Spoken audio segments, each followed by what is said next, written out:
The sound of crystal glasses clinking to congratulate the new public relations director had just begun to fade when a wheezing sound rose from my throat like a broken kettle. I am Saylor Cole, an antique book restoration expert, someone far more accustomed to paper dust and silence than to lavish parties like this one. I was completely out of place in this room full of designer suits and calculated smiles. My sister, Sloane, stood on the small podium at the front of the VIP room, her perfectly white teeth gleaming under the amber lighting. She leaned into the microphone with that practiced PR smile that never quite reached her eyes. "Here we go again," she said, her voice dripping with theatrical exhaustion. "Saylor, don't make a scene. It's just mushroom soup. There's no crab. Or do you want to ruin my promotion party?" A ripple of uncomfortable laughter went through the room. Sloane thought she had scored points with her biting humor, playing to the crowd like she always did. She was basking in their attention, in their approval. But she didn't expect that the man sitting directly across from me, Mr. Magnus Thorne, group chairman and the very person who had just signed her promotion decision, was staring at my soup bowl with a look of absolute horror. Because Magnus Thorne's daughter also suffers from a deadly shellfish allergy, he has sufficient knowledge about anaphylaxis. He knows what it looks like when someone's airway begins to close. Before I could even process what was happening, Magnus was moving. He was pulling an EpiPen from the inside pocket of his $5,000 suit and rushing toward me with the kind of speed that seemed impossible for a man of 58. But let me back up. To understand why I was in this near-death situation, I need to recount what happened earlier that evening. This was supposed to be an intimate dinner party celebrating Sloane's promotion in the VIP room of Étoile, a 3 Michelin-starred restaurant where reservations required a 3-month wait and a credit card with no limit. The room was bathed in dim, golden lighting that made everything look like it belonged in a luxury magazine spread. Chandeliers dripped with crystals. The walls were lined with dark wood paneling. The atmosphere reeked of old money and new ambition. I am 26 years old. Despite my age, I've already made a name for myself as an antique book conservator. Some people in academic circles call me the surgeon for history because of my cold demeanor, my ruthless logic, and my deep understanding of the chemistry involved in preservation. I work with materials that are centuries old, treating them with the kind of precision that most people reserve for defusing bombs. My hands have saved manuscripts that survived wars, floods, and fires. My job requires patience, silence, and a respect for the fragility of beautiful things. My sister Sloane, on the other hand, is 29 and has just been promoted to public relations director at Thorne Global, one of the largest multinational corporations in the country. She has a glamorous exterior, designer clothes, perfect hair, and a smile that she can turn on and off like a light switch. Where I am quiet and careful, she is loud and reckless. Where I preserve, she destroys. Our parents, Alistair and Cordelia Cole, are both 60 years old and famously vain. They sat at the table that evening, beaming at Sloane's new title, basking in reflected glory.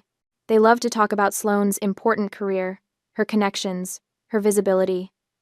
Meanwhile, they constantly looked down on my work, dismissing it as dusty or depressing because they don't understand its true stature.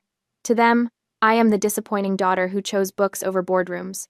The tension that led to my poisoning, yes, poisoning, let's call it what it was, began before the party even started. Sloane had been in the restaurant's lobby earlier that evening when Magnus Thorne arrived.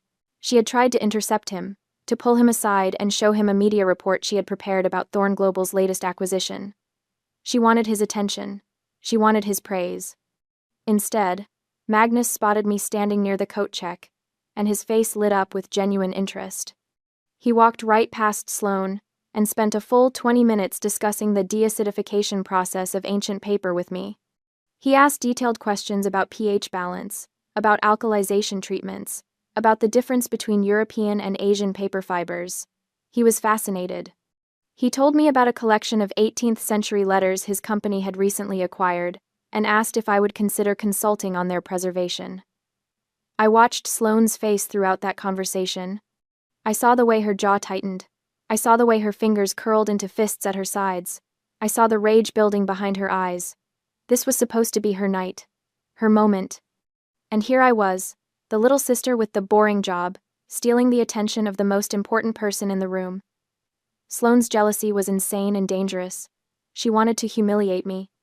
She wanted to prove to everyone that I was weak, or worse, that I was faking my allergy to manipulate others, to get attention, to make everything about me. She believed that a little crab essence wouldn't kill anyone. She thought it would just make me itch a little, maybe cause some hives. She wanted me to lose face in front of Magnus, in front of our parents, in front of everyone who mattered, so she set her trap. I didn't see it happen, but I pieced it together later from witness statements. Sloane had excused herself from the table about 30 minutes before the soup course. She found Chef Bastien in the kitchen, a man known for his creative interpretations of classic French cuisine. "Chef Bastien," she had said, turning on that megawatt PR smile. "I have a special request. I've heard everyone praising your famous crab fat oil, the one you use in your signature bouillabaisse. It's supposed to be incredible." Chef Bastien had nodded, pleased. His crab fat oil was indeed famous among food critics. It was made by slowly rendering the roe and fat from blue crabs, infusing it with aromatics until it became liquid gold, amber-colored, rich, and intensely flavorful. "I was wondering," Sloane continued, "if today, on this important day for me, I could experience something special. Could you add just a touch of that crab oil to the truffle mushroom soup? I think the combination would be extraordinary. Novel. Unexpected." Chef Bastien was surprised by the request. Crab and truffle wasn't a traditional pairing, but he was also a creative chef, always willing to experiment for clients who showed genuine interest in his craft. He thought about it for a moment, the umami of the crab fat, the earthiness of the truffle, the sweetness of the mushrooms. It wasn't a bad idea, actually. "It could work. For you, Miss Cole, on your special evening," he said with a small bow. "I'll prepare one bowl with the crab oil as an amuse-bouche before the main soup course." "Thank you so much," Sloane said sweetly. "You're an artist." What Chef Bastien didn't know, what he couldn't have known, was that there was a conspiracy behind the request. He had no idea that Sloane had a sister with a life-threatening shellfish allergy. He had no idea that the bowl he was so carefully preparing would be used as a weapon. When the soup arrived, it was beautiful. The waiter, a young man named Andy, placed the bowls carefully on the table. Mine had those gorgeous reddish-brown oil swirls on top, catching the candlelight and shimmering like melted copper. Sloane leaned over to me, her voice soft and sisterly. "I asked Chef Bastien to add a little smoked chili oil and pine mushroom extract to yours," she said. "I know you find rich food overwhelming sometimes, so I thought this would make it easier for you to eat. The chili adds a nice warmth without being too heavy." I should have known better. I am a cautious person by nature. It's part of what makes me good at my job. When you work with materials that are 400 years old, you learn to question everything, to test every solution, to verify every procedure. But this time, I was negligent. My sister's enthusiasm, the luxurious space, the golden lighting, it all deceived my senses, and the soup itself was a perfect deception. The intense scent of truffle mushrooms filled my nostrils, earthy and overwhelming. The amber color of the crab fat oil looked exactly like truffle oil. The mushroom scent completely masked the slight fishy smell that I might have otherwise detected. I suspected absolutely nothing. I picked up my spoon and ate a small mouthful. The taste was incredible. Rich, savory, complex. For about 5 seconds, I thought Sloane had actually done something kind for me. Then my throat began to close. The reaction was immediate and violent. My throat constricted like someone had wrapped a fist around my windpipe and was squeezing with all their strength. My lips started to tingle, then burn, then swell. I could feel my tongue thickening in my mouth, blocking my airway.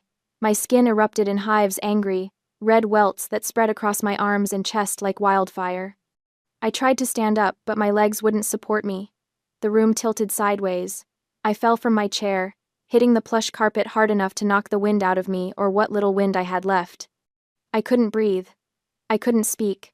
I couldn't do anything except claw at my throat and make these horrible wheezing sounds that didn't sound human. And through it all, I could hear my sister laughing. Not a nervous laugh. Not an "oh no, what have I done" laugh. A triumphant laugh. "See? See?" Sloane said, her voice carrying across the VIP room. "She's eating mushrooms and pretending to be allergic to crab. This year's Oscar for Best Actress goes to Saylor Cole." There was uncertain laughter from some of the guests.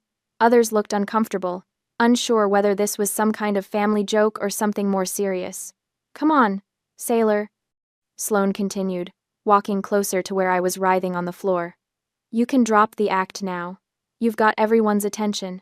Isn't that what you wanted? To make my special night all about you? I tried to look at her, tried to make her see that this wasn't an act, that I was dying. But my vision was starting to tunnel. Black spots danced at the edges of my sight. This is how it ends, I thought. Killed by my own sister at a dinner party. While everyone watches and thinks it's a joke. But Magnus Thorne was already there. Before I had even fully hit the floor, he had dropped to his knees beside me, the EpiPen already in his hand. Move, he shouted, his voice cutting through the laughter like a blade. Someone call an ambulance!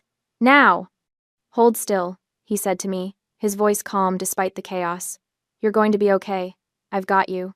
He pulled the cap off the EpiPen and jabbed it into my thigh, right through my dress. The needle punched through fabric and skin, and I felt the rush of epinephrine flooding my system like ice water in my veins. The effect wasn't immediate, but it was noticeable. The crushing pressure on my throat eased just slightly. Just enough for me to drag in a thin, whistling breath. Ambulance! Ambulance! Magnus shouted again, looking around at the stunned staff. Call emergency services right now, and someone get me oxygen if you have it. The restaurant manager was already on his phone, stammering out the address to the emergency dispatcher. A waiter ran to get the first aid kit from behind the bar. Magnus looked down at me, his face grim. Stay with me, he said. The ambulance is coming. You're going to make it. While everyone was panicking, while the room erupted into controlled chaos, I saw Sloane's face change. The smug satisfaction drained away. Her smile faltered. She looked at Magnus kneeling beside me, at the EpiPen in his hand, at the way my lips had swollen to twice their normal size. She was beginning to realize that her prank had gone much, much further than she intended. I didn't think, she stammered, backing up a step. My mother rushed over, her face pale. What happened? What's wrong with her? She's having anaphylactic shock. Magnus said sharply. Someone put shellfish in her food. This isn't a joke or an exaggeration. Without this epinephrine, she would be dead in minutes. My father looked at the soup bowl, then at Sloane. I saw the moment comprehension dawned on his face. Sloane, he said slowly. What did you do? Nothing, Sloane said quickly. I just asked for mushroom soup. There wasn't supposed to be any crab in it. But before she could continue her denial, Andy the waiter appeared at her elbow. Miss Sloane, he said hesitantly, do you want me to clear the table? You asked me to have everything ready to clean up after. Not now, Sloane snapped at him. That was when the adrenaline hit me properly. The epinephrine from the EpiPen was doing its job, forcing my heart to pump faster, opening my airways, giving me back a fraction of my strength, and with that strength came absolute clarity. I reached out and grabbed Magnus Thorne's wrist with surprising force. My fingers locked around his expensive watch like a vice. He looked down at me, startled. I couldn't speak yet, my throat was still too swollen, but I could communicate. I pointed at the soup bowl with my free hand. Then I made a fist and held it up, the universal sign for keep, or hold, or preserve. Magnus understood immediately.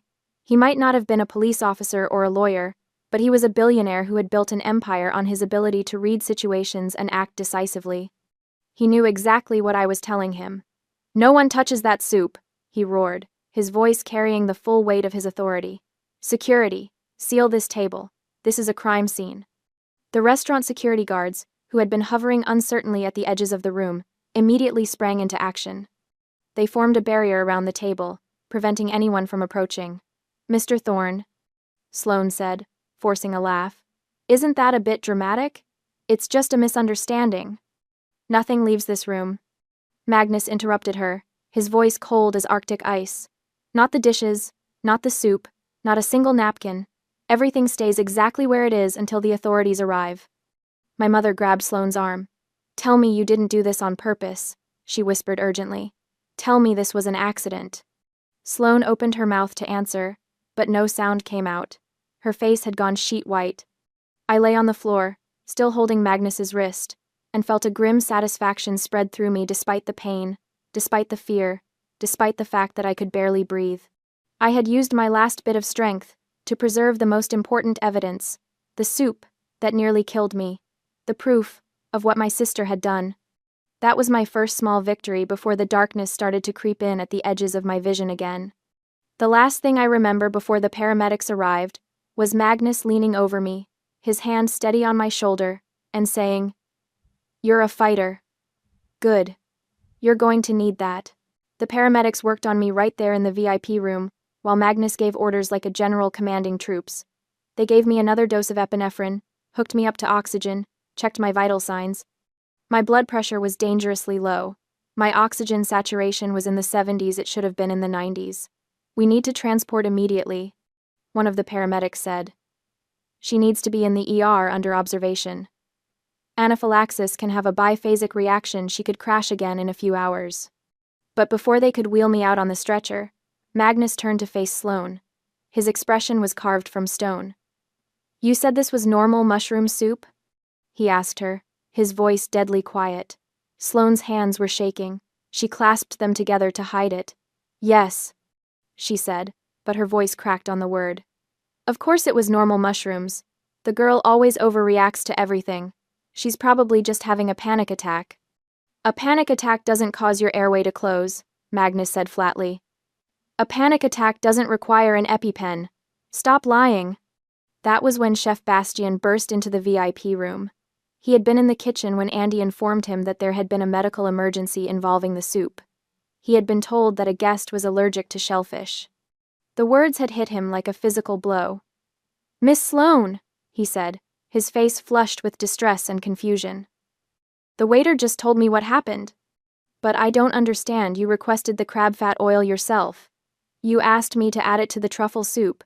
You said it was your special request." A tense hush cut through the chaos of the banquet room. Every eye turned to Sloane. "You said you liked it," Chef Bastien continued, not realizing he was signing her death warrant with every word. "You said it would be novel and unexpected. I thought you wanted to try it." Andy stepped forward then, the young waiter who had been serving our table all evening, and Miss Sloane signaled for me to place that specific bowl in front of Miss Saylor. He added quietly, "I remember because you made very clear eye contact with me and pointed to her seat." Silence. Complete, suffocating silence. I lay on the stretcher, the oxygen mask covering half my face, and I watched my family's illusions collapse in real time. My father's face had gone gray. My mother's hand flew to her mouth. They were staring at Sloane like they had never seen her before. Because this wasn't an accident. This wasn't a misunderstanding. This wasn't even negligence. This was a deliberate trap, carefully planned and coldly executed. "Sloane," my father said, his voice hollow, "tell me they're wrong. Tell me you didn't do this on purpose." Sloane looked around the room wildly, like a cornered animal searching for an escape route. "I just thought, she always makes such a big deal about her allergy. I thought if she just had a tiny bit, she'd realize she's been exaggerating all these years. I thought it would just make her a little uncomfortable, maybe get some hives. I never meant for it to be this serious." "You never meant to almost kill your sister?" Magnus said, his voice sharp enough to cut glass. "Is that your defense?" "It was supposed to be harmless." Sloane's voice was rising now, becoming shrill. "She's always been so dramatic about everything. I just wanted her to stop being the center of attention for once. This is my night, my promotion, and she has to make it all about her and her stupid allergy." "Shut up," my father said. I had never heard him speak to Sloane that way before. In our family, Sloane was the golden child, the one who could do no wrong. My father's harsh tone shocked everyone into silence. "We need to leave," one of the paramedics said urgently. "Her condition could deteriorate. She needs to be in a hospital." They started wheeling me toward the door. As I passed my family, I looked each of them in the eye. My mother was crying, her perfect makeup running down her cheeks. My father looked like he had aged 10 years in the last 10 minutes, and Sloane looked terrified. Good, I thought, be terrified. The most sophisticated toxicity doesn't come from slaps or obvious violence. It comes from actions that are sugar-coated in the name of care. When someone deliberately tests your safety boundaries, when they play with your life and call it a joke, they aren't joking. They're showing you exactly who they are. I had spent 26 years being the understanding younger sister, the quiet one. The one who didn't make waves or cause scenes. The one who accepted being overlooked, underestimated, and dismissed because keeping the peace was easier than fighting back. But as those ambulance doors closed and the siren started wailing, something fundamental shifted inside me. Sloane wasn't just jealous. She was willing to risk my life, genuinely risk ending it just to satisfy her ego, just to punish me for daring to be good at something, for daring to be interesting to someone who mattered. And my parents, who had always defended Sloane, who had always made excuses for her cruelty and dismissed my hurt feelings as oversensitivity, they could no longer deny the naked truth that had just been laid bare before their eyes. I felt a coldness spread through me, and it had nothing to do with the anaphylaxis. It was the cold that comes when emotional bonds snap like overstretched rubber bands. It was the ice that forms when you finally, stop lying to yourself about people you love. The paramedic adjusted my oxygen mask. "How are you feeling?" she asked gently. I couldn't speak yet, my throat was still too swollen, and the damage to my vocal cords would take weeks to heal, but I raised my hand and made a gesture that she interpreted as, okay. I wasn't okay though. Not physically, and certainly not emotionally, but I was clear-eyed. I was done being the submissive younger sister who accepted crumbs of affection and swallowed injuries in silence. I would handle this the way I handle a book that's been eaten by mold, with ruthless precision, removing every trace of the harmful agent until nothing remained but clean paper. Sloane had tried to destroy me. Instead, she had freed me. Now I would show her what happens when you push someone who has spent their whole life being careful, being controlled, being quiet. You don't get an explosion. You get something far worse. You get precision. The chaos spilled out from the restaurant lobby onto the sidewalk just as the ambulance doors were being prepped to receive me. Magnus Thorne stood near the rear of the vehicle, his phone already in his hand, his finger hovering over the number for his personal attorney, who also had direct connections to the district attorney's office. "I'm calling the police," he announced. Sloane had followed us out, pushing past the security team, desperate to control the narrative. Her heels clicked frantically on the pavement. "This is attempted murder, or at the very least, aggravated assault. Miss Cole will be arrested tonight." Sloane went white as paper. The last traces of color in her cheeks drained away completely. "No," she whispered. "No, please, Mr. Thorne. It was a mistake. I didn't mean—" "You admitted to deliberately contaminating your sister's food with a substance you knew she was deathly allergic to," Magnus said coldly.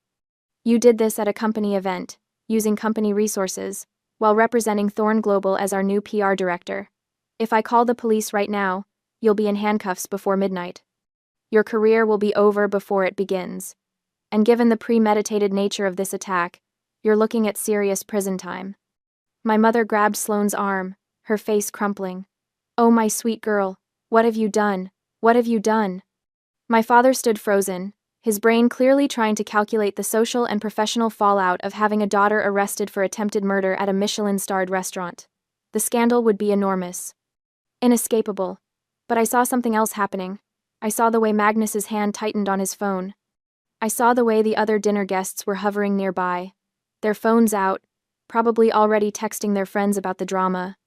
I saw the restaurant manager wringing his hands, clearly terrified about the publicity nightmare this would create, and I saw my opportunity. Despite lying on the stretcher with my throat still swollen and my voice reduced to a hoarse rasp, I raised my hand. I clawed the oxygen mask down from my face. "Ma'am, please, keep that on," the paramedic insisted, trying to replace it. "You need the oxygen." I pushed her hand away weakly but firmly. "Wait," I managed to croak out. The single word felt like swallowing broken glass. Magnus turned to look at me, surprised. Everyone went silent, straining to hear what I would say. I looked directly at Magnus, my eyes clear despite everything my body had just been through. "Don't call the police." "Yet," I said, each word a physical struggle. The paramedic was checking my monitors anxiously. "Arresting the PR director will cause Thorne Global's stock to plummet. I don't want to affect your assets." I took a ragged breath. "My lawyer will handle it tomorrow." The relief that flooded my family's faces was almost comical. My mother let out a sob of gratitude. "Oh, Saylor, thank you, thank you." You're such a good girl. Such a good sister. My father's shoulders sagged. We'll work this out as a family. We'll sit down tomorrow and talk through everything calmly. And Sloan looked at me with a mixture of relief and contempt. I could read her expression clearly. She thinks I'm weak. She thinks I'm too scared to press charges. She thinks family loyalty will win out in the end. Saylor, she said, stepping closer to the ambulance, her voice taking on that sweet, manipulative tone she uses when she wants something. I know you're upset right now, and you have every right to be. But we're sisters. We're family. We can work through this together. Maybe some therapy, some family counseling. I held up my hand to stop her. When I spoke again, my voice was a breathless whisper, but crystal clear. My lawyer will contact you with the terms. Terms? Sloan blinked, confused. For the settlement, I clarified, fighting the urge to cough. You're going to pay. For what you did. Every penny. Her face hardened. You're going to sue me? Your own sister? Would you prefer prison? I asked simply. 8 years, state facility, or a civil settlement. Your choice. Magnus looked at me with something like approval in his eyes. Your lawyer should call my office as well, he said.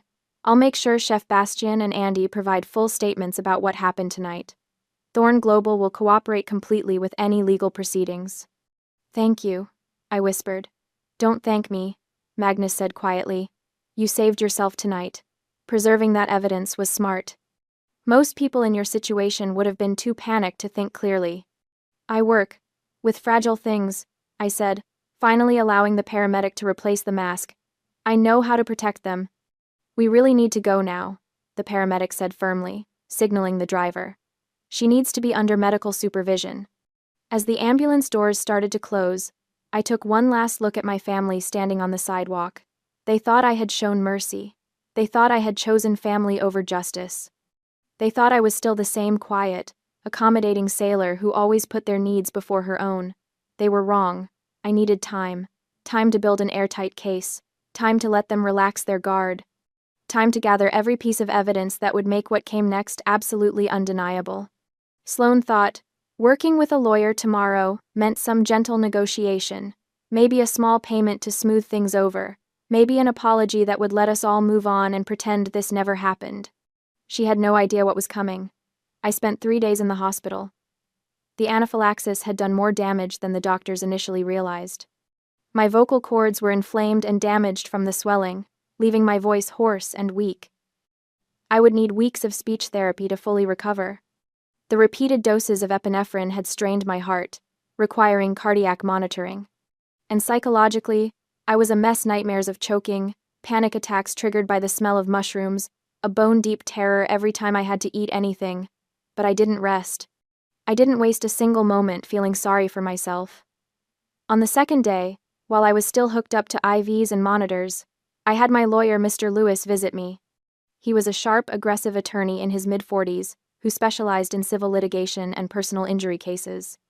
I had hired him 3 years ago to handle a contract dispute, and he had impressed me with his ruthless efficiency. Tell me everything, he said, pulling out his tablet to take notes. I told him. Every detail. Every moment. The conversation Magnus had with me that set off Sloane's jealousy. The way she had disappeared to speak with the chef. The soup that nearly killed me. The confession in front of witnesses. This is airtight, Mr. Lewis said, his eyes gleaming. She confessed in front of a room full of people, including the CEO of a major corporation. We have the chef's testimony about her specific request to add crab oil. We have the server's testimony about her directing that bowl to your place. We have physical evidence in the form of the soup itself. And we have Magnus Thorn as a witness to your medical emergency and his immediate intervention. I want affidavits from Chef Bastian and Andy, I said, my damaged voice barely above a whisper. In writing, notarized, before they have a chance to be pressured by my family or anyone else. Consider it done, Mr. Lewis said. I'll have them within 48 hours. And I want a full medical report documenting every injury, the throat damage, the cardiac strain, the psychological trauma, everything. Already ordered. The hospital is cooperating fully. I looked at him steadily. I want her destroyed, Mr. Lewis. Not hurt. Not embarrassed. Destroyed. I want her to lose everything she values: her career, her money, her reputation. I want my parents to understand exactly what their golden child is capable of. And I want it all done legally, cleanly, and completely. Mr. Lewis smiled. It wasn't a nice smile. It was the smile of a predator who had just spotted prey. How much are we asking for? $900,000, I said without hesitation. That's enough to ruin her financially, but not so much that it seems unreasonable to a mediator. It covers my medical expenses, lost income, pain and suffering, and the cost of psychiatric care. And it's just low enough that she'll think she's getting off easy. You've thought this through. I've had nothing but time to think, I said. And one more thing, I want this settled in mediation, not in court. Court takes too long, and I want this done quickly, 3 weeks from tonight. Can you arrange that? For $900,000 in a clear-cut case? The defense will jump at mediation. They'll be terrified of what a jury would award. Good, I said, because my silence isn't forgiveness, it's strategy. Mr. Lewis stood up, closing his tablet. Your sister tried to kill you, Miss Cole. She deserves everything that's coming to her. She tried to diminish me, I corrected quietly. She tried to make me small, to make me weak, to prove I was nothing. That's even worse than trying to kill me. Because she wanted me to survive it, she wanted me to live with the humiliation. I leaned back against the hospital pillows, suddenly exhausted. Instead, I continued, she's going to learn what happens when you underestimate someone who spends their life working with things that are fragile but precious. You learn how to protect them. You learn how to repair them. And you learn how to remove anything that threatens them completely, permanently, and without mercy. My lawyer left with his marching orders. Over the next 2 weeks, while I recovered at home, he worked like a man possessed. He obtained sworn affidavits from Chef Bastian and Andy. He collected medical records and expert opinions. He compiled a case file that was absolutely damning. And my family? They thought I was healing. They thought I was processing the trauma. They thought I was deciding whether to forgive and forget. My mother sent flowers, expensive arrangements that I immediately donated to the hospital. My father called twice, leaving rambling voicemails about not letting this tear the family apart. And Sloan sent a text message. Can we talk? I think there's been a misunderstanding. I didn't respond to any of them. My silence wasn't forgiveness. It was the quiet before the storm. It was the moment when you hold your breath and aim carefully, because you only get one shot. And when Mr. Lewis called on day 19 to tell me the mediation was scheduled for day 21, exactly 3 weeks after the incident, I smiled for the first time since the poisoning. Perfect. I whispered into the phone, my voice still hoarse but getting stronger every day. Let's end this. It took 3 weeks for the swelling to subside enough that I could speak without pain, and for my body to stabilize enough that I could sit upright for more than an hour without my heart racing like a trapped bird. That's how long it took for Mr. Lewis to compile every scrap of evidence into a legal file, so airtight that even the most expensive defense attorney in the state would advise their client to settle. That's how long my family waited before they tried to sweep attempted murder under the rug like it was a wine stain on expensive carpet. The mediation room smelled like lemon furniture, polish, and desperation. It was one of those corporate spaces designed to look neutral. Beige walls, a long oak table, leather chairs that squeaked when you shifted your weight. The kind of room where million-dollar deals died quietly, where careers ended with a signature instead of a scene. I arrived early with Mr. Lewis, my hands still trembling slightly from the medication I'd be on for the next 6 months. The doctors said the tremors would fade. I wasn't sure I wanted them to. They were a reminder of what had almost been taken from me. Sloan walked in 12 minutes late, because of course she did. Even now, she couldn't resist the power play of making everyone wait. She wore a dove gray dress that probably cost more than my monthly rent, her hair pulled back in a soft chignon that screamed, "Innocent victim." The makeup was perfect, just enough to look put together. Not so much that she seemed callous, but it was her expression that made my stomach turn. That carefully practiced look of remorse, eyes just slightly wider than usual, lips pressed together in what was supposed to be anguished restraint. I'd seen that face 1,000 times growing up. It was the face she made when she wanted something, when she needed someone to believe her, when she was about to lie so smoothly that even she might believe it. Mom and Dad flanked her like bodyguards. Dad's jaw was set in that stubborn way that meant he'd already decided how this was going to go. Mom kept glancing at me with eyes that held something I'd never seen before, fear, maybe, mixed with a desperate kind of pleading. They looked at me the way people look at bomb timers counting down. Saylor, Mom started, her voice doing that soft, soothing thing she used to do when I was little and had scraped my knee. Honey, we're so glad you're feeling better. I didn't respond. Mr. Lewis had coached me. Speak only when necessary. Let the evidence do the talking. Don't let them manipulate your emotions. I folded my hands on the table, felt the cool wood beneath my palms, and waited. Sloane leaned forward, and right on cue, her eyes began to glisten. Saylor, her voice cracked perfectly, a hairline fracture in porcelain. I need you to know how sorry I am. I swear, I only thought you'd get an itchy rash or something. Maybe your throat would get a little scratchy. I just wanted to tease you a bit, you know? Get you to loosen up. Stop being so serious all the time. She reached across the table like she wanted to take my hand. I pulled mine back. I didn't know. She continued. And now there were actual tears, impressive, really. I didn't know you would almost die. If I'd known, I never would have. Stop. The word came out harder than I intended, sharp enough that everyone flinched. My mother jumped in immediately, her own version of damage control. Saylor, please. Your sister made a mistake, a terrible mistake, but she didn't mean for things to go this far. After all, she didn't think it would be this bad. Can't you just let it go? Let it go. As if my sister hadn't watched me convulse on a restaurant floor. As if she hadn't put crab fat oil into my soup, and then sat there, wine glass in hand, waiting to see what would happen.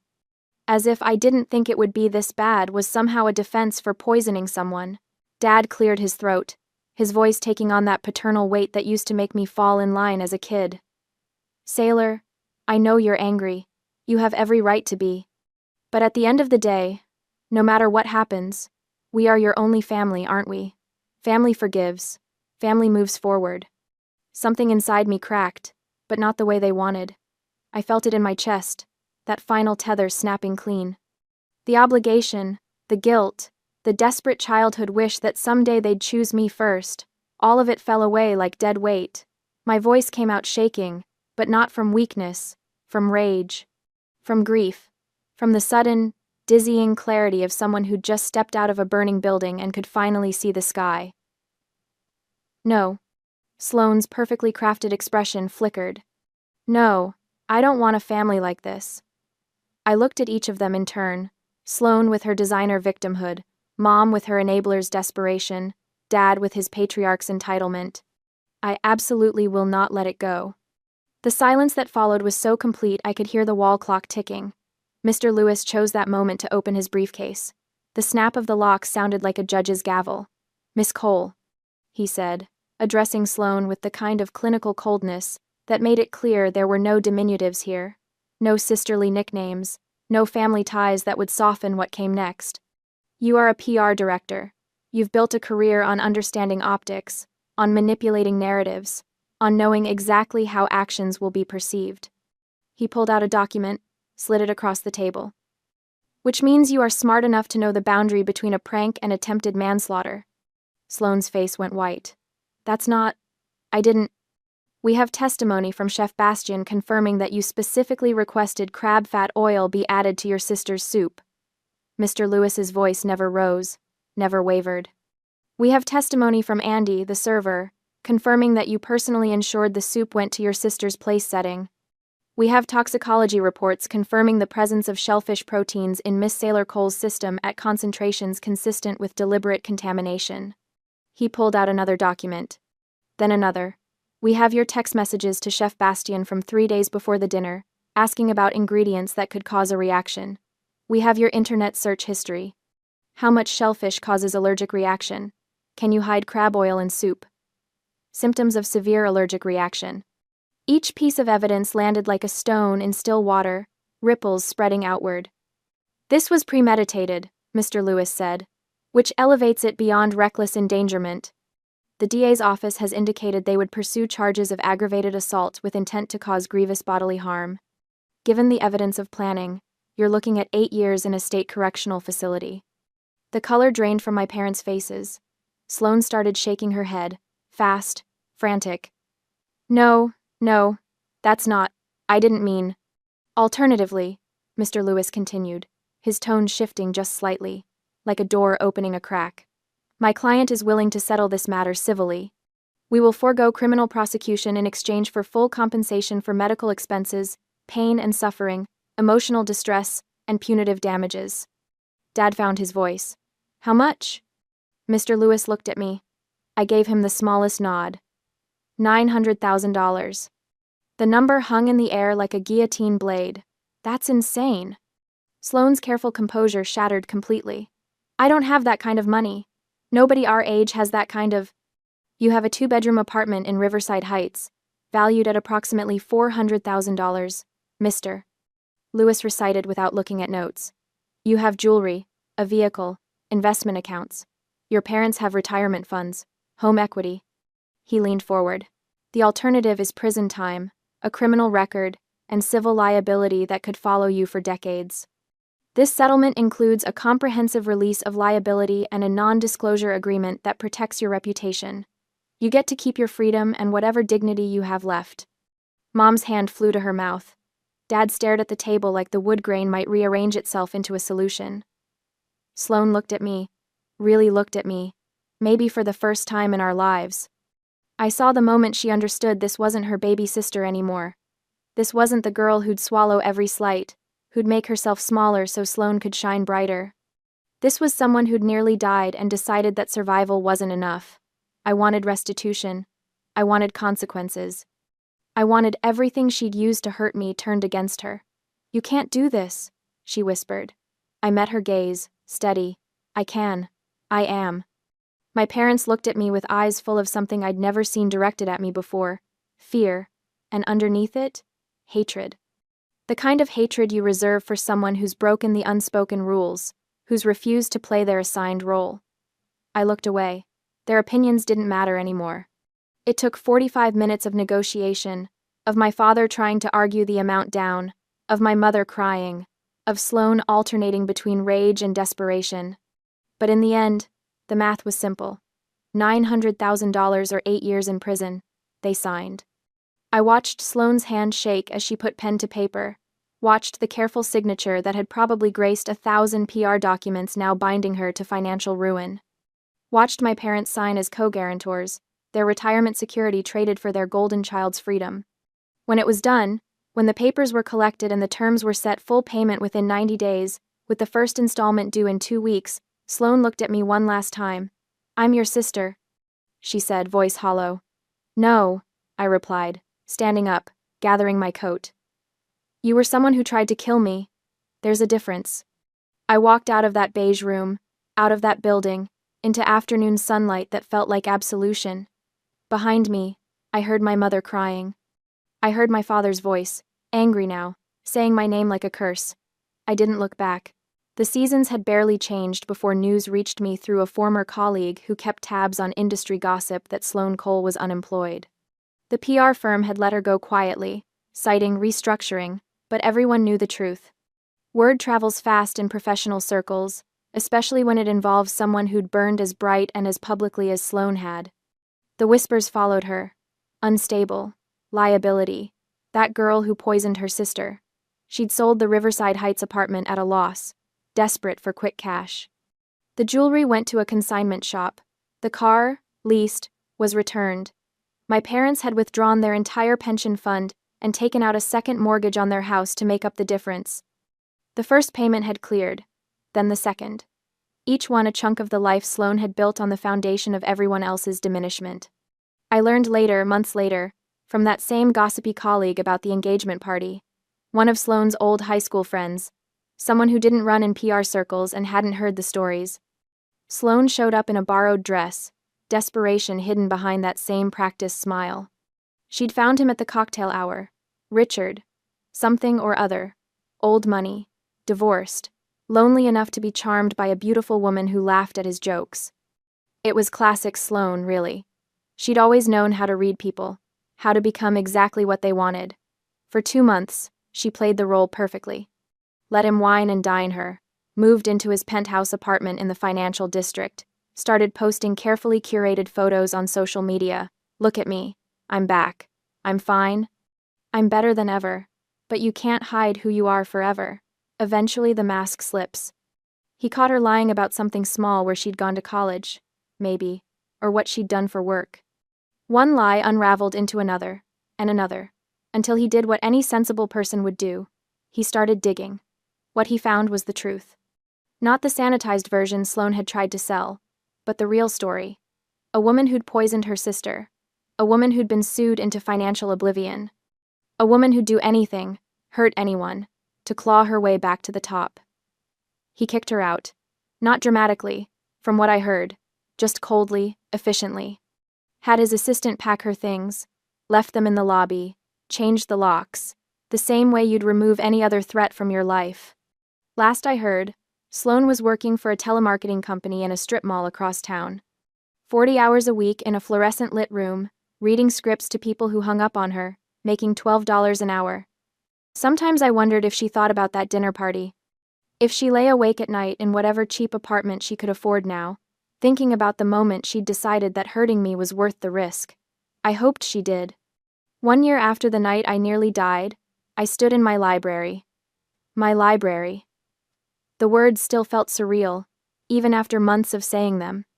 The building was a converted warehouse in the arts district, all exposed brick and enormous windows that let in cascading sheets of natural light.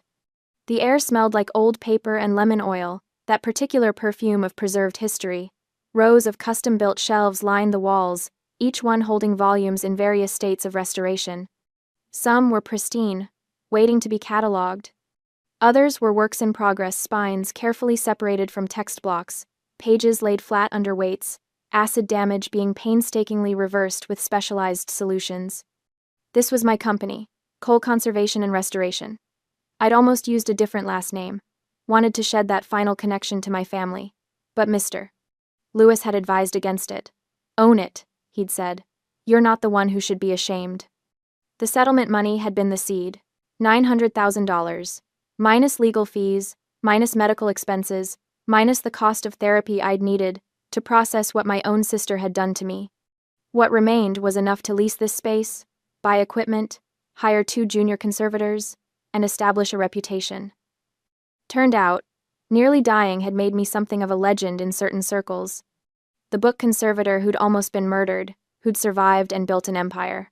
It was morbid, maybe, but I didn't mind. People remembered me. People hired me. And Magnus Thorne had opened doors I'd never imagined walking through. He'd visited a month after the mediation, showed up at my tiny studio apartment with a contract already drawn up. My entire heritage library. He'd said, simply, 400 years of Thorne family documents, first editions, personal correspondence. I want you to preserve them. I'd asked why. Why trust me with something so valuable? His answer had been characteristically direct.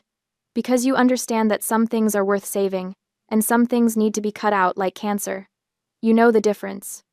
That contract alone was worth $200,000 a year for the next 5 years.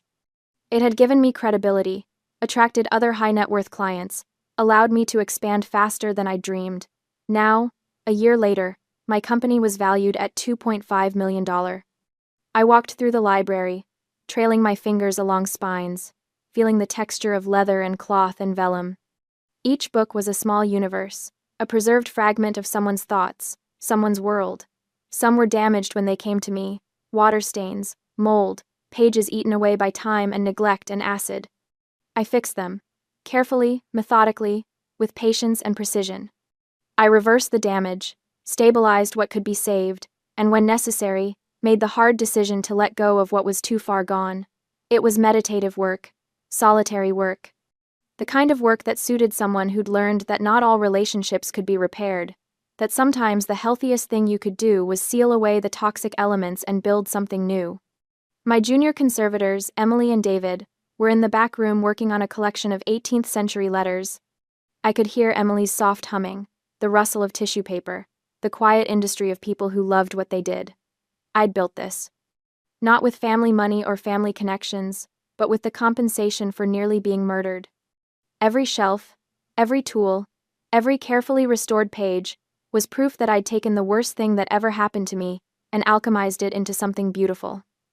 My phone buzzed. A text from Mr. Lewis. Final payment cleared. Case officially closed. The third and final installment. Sloane's debt, or rather my parents' debt on Sloane's behalf, was paid in full. I stared at the message for a long moment, waiting to feel something.